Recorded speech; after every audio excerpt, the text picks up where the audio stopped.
The city of Capernaum hummed with life. Merchants called out their wares, fishermen unloaded their catches at the docks. Yet, amidst the usual commotion, a Roman centurion moved purposefully, his expression shadowed with concern. This man was no ordinary figure in the town.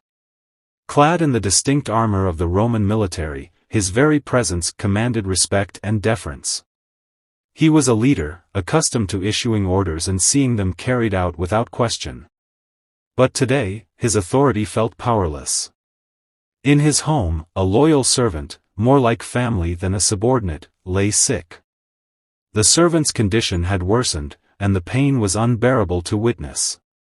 Physicians had tried and failed to offer relief, and the centurion's heart ached with helplessness.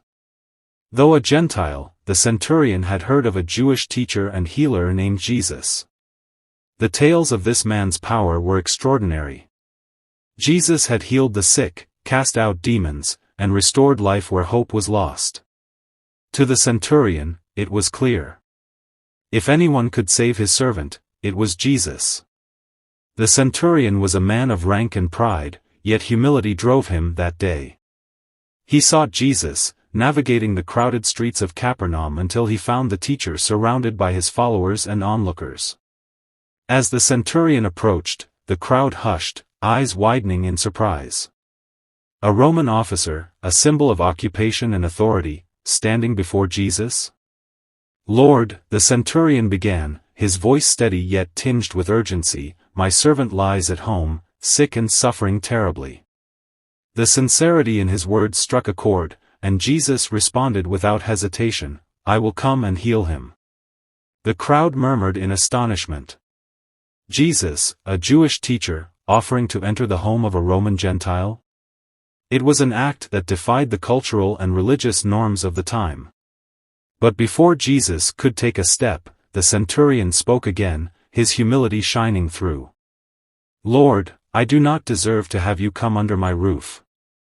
But just say the word, and my servant will be healed." His words carried profound faith.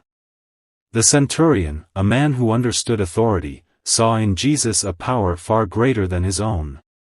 He continued, "For I myself am a man under authority, with soldiers under me.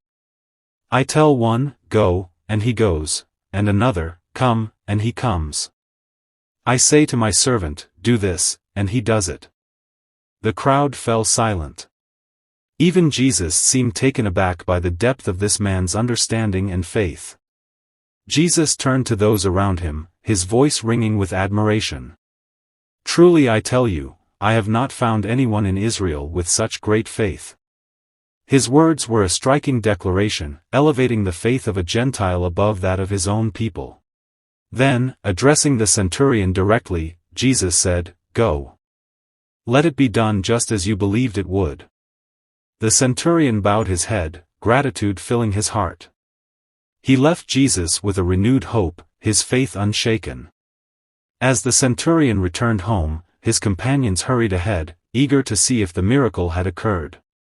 When they arrived, they found the servant, no longer writhing in pain, no longer sick, standing, whole and healed. Tears of joy flowed freely as the household rejoiced. The servant, who had been on the brink of death, now moved freely, his strength restored. The centurion stood in awe, his faith confirmed by the undeniable power of Jesus. The story of the centurion's faith and the miraculous healing of his servant spread like wildfire.